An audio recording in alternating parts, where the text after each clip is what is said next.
Se você não assistiu a primeira parte deste vídeo, lá eu falo sobre os 11 itens básicos de manutenção do motor. Este vídeo é uma continuação. Aqui eu vou falar sobre suspensão elétrica e alguns itens de cabine. Agora, se você quer ouvir todo o conteúdo, eu recomendo que você clique aqui no link que está aparecendo agora para você, para assistir o primeiro vídeo onde eu falo sobre o motor e em seguida siga com este vídeo. Senão você pode também começar por esse daqui e assistir o outro primeiro, tá? Não faz nenhuma diferença inverter as ordens. Então vamos lá, começando aqui falar sobre a suspensão. Aqui está um pouco menos de itens, tá? Então no geral você tem centros especializados em suspensão, daí eu recomendo você estar indo de sua confiança, ou até mesmo oficinas mecânicas que trabalham também com equipamentos especializados. Então aqui a verificação do sistema de freios, indicado pelo menos a cada 10 a 20 mil quilômetros. Isso inclui pastilhas, tambores, no caso de freio a tambor, né, as sapatas ali e o fluido do freio. Muita gente esquece do fluido de freio, ele tem vencimento assim como qualquer outro tipo de fluido. Tem alteração de propriedades ao longo do tempo. Existem equipamentos para fazer teste da integridade desse fluido. Então, sempre verificar esses itens, tá, do sistema de freios, que não é só troca de pastilha ou sapata ou qualquer avaria que tenha ali física, tá? Tem que estar com o fluido correto. É sempre bom inspecionar e fazer a troca ali, se der para fazer de maneira antecipada, dependendo do estado do sistema de freio. É importante verificar e fazer a troca e sempre também utilizar componentes de qualidade. Pensa que se dá um problema no freio é muito grave. Na hora que você precisa, normalmente é numa emergência que você mais exige no sistema de freio. E é péssimo se isso daqui falhar, tá? Existem vários testes que mostram a diferença. No caso de pastilhas, por exemplo, nos freios a disco, a diferença aí de uma pastilha de baixa qualidade e de uma pastilha de qualidade muito boa ou genuína, a diferença ali em segundos, quando você faz a frenagem, a resposta é diferente e acaba evitando um impacto por conta da qualidade de uma peça. Então, é importante utilizar o que é indicado para o seu carro. Nesses casos, sempre está fazendo a verificação periódica dentro dessa quilometragem. Ou quando você for fazer ali as manutenções de troca de óleo no geral, já pedir também para dar uma verificada nisso, tá? Alinhamento e balanceamento. O alinhamento e balanceamento ele também é extremamente importante para você ter confiança ali, estabilidade no carro, além de você manter o desgaste uniforme dos pneus, que eu vou falar daqui a pouco sobre os pneus. Se você começar a sentir muitas vibrações no volante, mesmo que fiz o alinhamento e balanceamento há 3 meses, daí eu comecei a sentir alguma vibração, o comportamento do carro está puxando para um lado, para o outro, faz a verificação. Por quê? Apesar de muitas vezes durar um bom tempo o alinhamento do carro, o balanceamento, geometria, etc., você pode passar em algum buraco, passar em alguma via, o que não é difícil de acontecer aqui no Brasil, e acabar danificando, desalinhando o seu carro e perdendo esse serviço que foi feito, às vezes recente. Então, se você sentir qualquer diferença no carro, faz a verificação. Porque o que acontece? O carro, quando ele está sem alinhamento e balanceamento, você pode forçar outros... Pode não, ele vai forçar outros componentes e você pode perder algum componente de maneira prematura e vai aumentar o prejuízo aí que você poderia ter evitado caso tivesse ido lá e feito novamente o serviço, tá? E sempre optar por lugares que têm equipamentos de qualidade e renome aí na sua região. A verificação dos amortecedores e mola também é um item que desgasta menos, pode também sofrer uma avaria se você passar em alguma cratera aí pela sua região. E também tem as indicações do fabricante de inspeção, né? E fazer a troca assim que você perceber. Isso aqui certamente você vai perceber a diferença do comportamento do seu carro nas lombadas, etc. Já vendo que não tem mais tanta eficiência ali, principalmente nos amortecedores, tá? Verificação dos pneus. A pressão dos pneus, isso aqui é indicado aí pelo menos a cada 15 dias, você está verificando se a pressão está correta. A pressão dos pneus ela varia bastante, dependendo do fabricante, indicado às vezes 30 libras, às vezes 32, 35, aí depende do porte do carro, vai mudar vários parâmetros, tá? Então, normalmente na porta fica algumas especificações quando você abre a porta ali ao lado do banco, na própria parte que fica oculta quando você fecha a porta, tem as orientações da pressão dos pneus. Tem carros que tem diferença de pressão na frente, atrás, você vai ter essas diferenças aí, então é sempre importante verificar. Algumas pessoas utilizam a pressão acima da recomendada, principalmente quem roda por aplicativo. Eu não digo que é errado, tá? Isso vai depender do uso. Você tem que saber o que você está fazendo, tá? E se essa indicação é compatível com o seu uso, não só porque alguém falou, se você colocar mais pressão, vai economizar mais combustível, tá? Mas e o seu perfil de uso? Você roda mais na rodovia?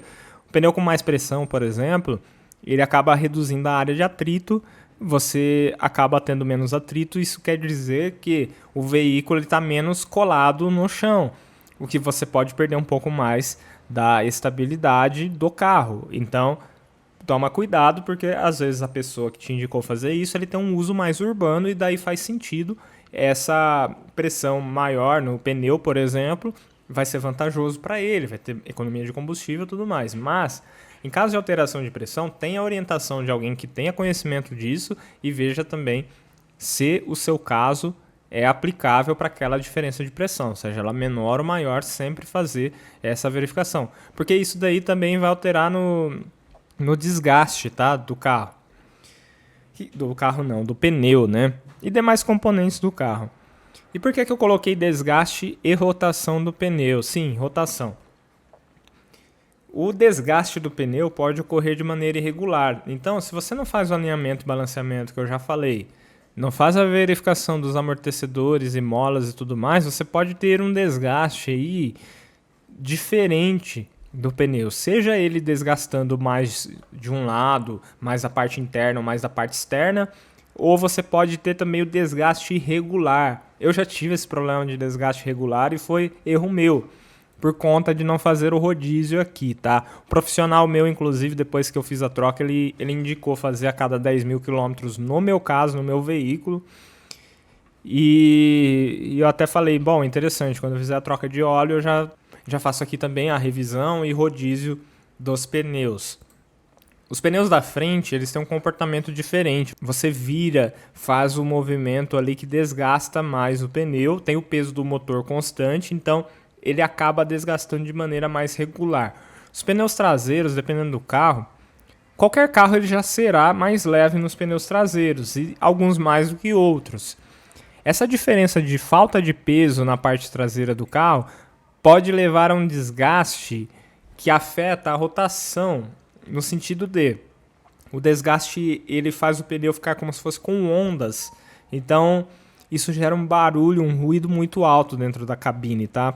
Porque ele desgastou irregular, então tem partes do pneu ali que ele vai estar já quase no nível de troca e outras não. Mas por que isso? Porque o pneu não tem peso igual na frente, não tem os desgastes regular. Quando você faz o rodízio a cada 10 ou 15 mil quilômetros, ou seja, outra recomendação que tenha para o seu carro, você vai fazer esse pneu que estava ali sem peso a estar trabalhando na frente com o peso do motor e regularizando o desgaste, tendo um desgaste linear, assim como os outros, tá? Então, sempre importante tomar cuidado nisso aqui. Já foi um ponto que eu, no passado, não muito distante, descuidei e acabei tendo um prejuízo aí de ter que trocar 2 pneus de maneira prematura, tá? Ele poderia rodar mais se tivesse feito o rodízio antes, então já fica a dica aí, não faça como eu fiz e siga aí o rodízio, né? É normal, às vezes na rotina a gente esquece disso aqui, tá? Principalmente se você não tiver a necessidade de fazer troca de nenhum componente, isso acaba passando, mas é bom você fazer a troca assim que possível.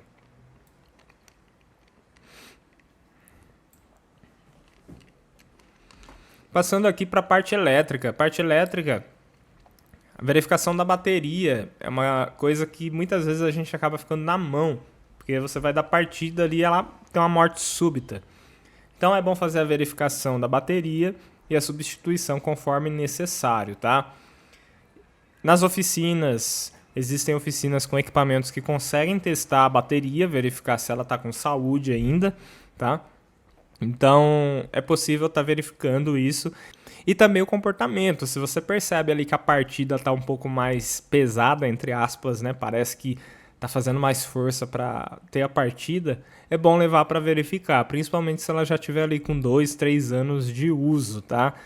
Tem casos de baterias que duram 4 anos, já teve meu caso, e teve morte súbita, por exemplo, ela não ficou fraca antes de morrer. Tava utilizando normal, fui dar uma partida, simplesmente não fez nada. Então, verifique se possível dentro de alguma manutenção, peça para fazer um teste ali, tem os testes que são possíveis aí de ser feito com equipamentos adequados e verificar se a saúde dela está boa. Isso vai te livrar de ficar na mão. Às vezes numa viagem você para em algum ponto, vai dar partida, o carro não liga. Então ficou sem bateria, não tem o que fazer. Fuga de corrente. Aqui eu acabei nem colocando nenhum subtópico, mas a fuga de corrente você pode ter em qualquer parte do carro, isso é um pouco mais complicado, daí alguns carros têm problemas crônicos. Isso pode acontecer também nos sistemas ali próximos da própria bateria. Então é importante verificar se está tendo uma fuga de corrente, isso vai afetar a questão da parte elétrica do carro e você ter algum desempenho afetado em outros sistemas do carro, que pode trazer aí às vezes falsos alertas para outros problemas, tá? Então isso daqui é uma verificação que pode ser feita numa oficina ou num local especializado em elétrica para verificar se tem alguma fuga de corrente, tá? E a questão da resistência, tá? Isso aqui, se você souber fazer, dá para fazer até com um multímetro, tá? Claro que existem equipamentos profissionais para isso, mas é uma forma mais caseira de você medir ali resistência. Porque, por exemplo, aquela oxidação que acontece no polo da bateria, principalmente no polo negativo, ela gera resistência. Resistência gera mais calor e você não tem a corrente ali circulando da maneira que deveria. Então você pode ter problema em outros sistemas do carro, tá? Então você às vezes percebe, eu aciono um equipamento aqui e fica fraco alguma coisa. Às vezes está tendo uma resistência ali no polo da bateria, ou até mesmo em alguns carros o fio acaba não sendo suficiente. Por mais que o projeto tenha considerado ali o consumo de energia, às vezes tem casos que precisa colocar um fio de aterramento ali auxiliar no carro porque está gerando resistência, está aquecendo aquele fio que está lá e não está dando conta da corrente, tá? Então tem que estar verificando também, além de outros sistemas, se você tem um sistema de som, alguma coisa, se nada disso está afetando o sistema elétrico no geral, tá? Então é um ponto aí que às vezes passa batido porque dá pouco problema normalmente, mas é importante verificar a saúde do sistema, tá? Então uma oficina autoelétrica especializada ou uma oficina mecânica que também trabalhe com serviços de elétrica consegue verificar se está tudo ok no geral, tudo bem? E eu coloquei alguns itens também sobre a cabine. Muita gente esquece do filtro de cabine. O que é o filtro de cabine? Nada mais é que o filtro de ar-condicionado. O filtro do ar-condicionado é importante fazer a troca principalmente por conta da sua saúde. Se esse filtro juntar muita sujeira ou até mesmo um mofo, você pode ter um problema grave de saúde, ainda mais se você já tem histórico de alergia. Então, não esqueça de estar verificando, assim como os outros filtros, o filtro de cabine. Isso varia, tem carro que é pelo capô, tem carro que é atrás do porta-luvas. Então, você tem que pesquisar e ver qual que é o do seu carro, mas faça a substituição desse filtro. Normalmente ele não é caro e tem que ser instalado ali da maneira correta e vai estar filtrando o ar que entra para o uso de ar-condicionado. E na cabine também sempre está verificando demais sistemas internos, se tem alguma goteira, por exemplo, no caso de carros com teto solar, se tem algum problema de vedação, alguma vedação da borracha que esteja deixando entrar água ou sujeira para dentro do carro, isso daí vai fazer um estrago no seu assoalho, por exemplo, os carros mais antigos que o digam, né, que tem problemas aí com assoalho. Então, faça a verificação de demais sistemas internos. Então, pessoal, talvez tenha mais algum ponto aqui que você lembre, deixa nos comentários, tá? Mas eu consegui reunir pelo menos 20 subtópicos aqui de cada uma dessas áreas que fazem parte da manutenção básica. Pois é, isso é básica. Manutenção pesada mesmo leva em conta outras coisas, tá? Mas você fazendo isso daqui, normalmente, a não ser que o carro tenha outros problemas mais crônicos, você costuma não ter dores de cabeça com o carro, tá? Então, cuide dos itens básicos. Tem locais especializados que você fala, mas aqui tem muito item, muita coisa, tá? Tem lugares que eles já vão fazer tudo isso aqui, só que para você foi só um serviço, você levou lá, eles fizeram tudo isso, cobraram lá um preço fechado e pronto. Mas na nota fiscal, quando vier lá 30 itens e você falar, nossa, ficou muito caro, provavelmente foi verificado todos esses pontos aqui, né? São um local sério, idôneo aí que está prestando um serviço de qualidade, fez uma verificação aprofundada de tudo isso. Pelo menos esses itens serão verificados numa manutenção. Como eu disse, alguns com um tempo maior, outros menor, mas são itens importantes para você não ter problemas com o seu carro, tá? Então encerro por aqui os 20 tópicos sobre manutenções básicas de carro. Se você não assistiu a primeira parte desse vídeo, fica o link aqui disponível, é só clicar e assistir. Inscreva-se no canal e deixa seu like para incentivar o meu trabalho. Até o próximo vídeo.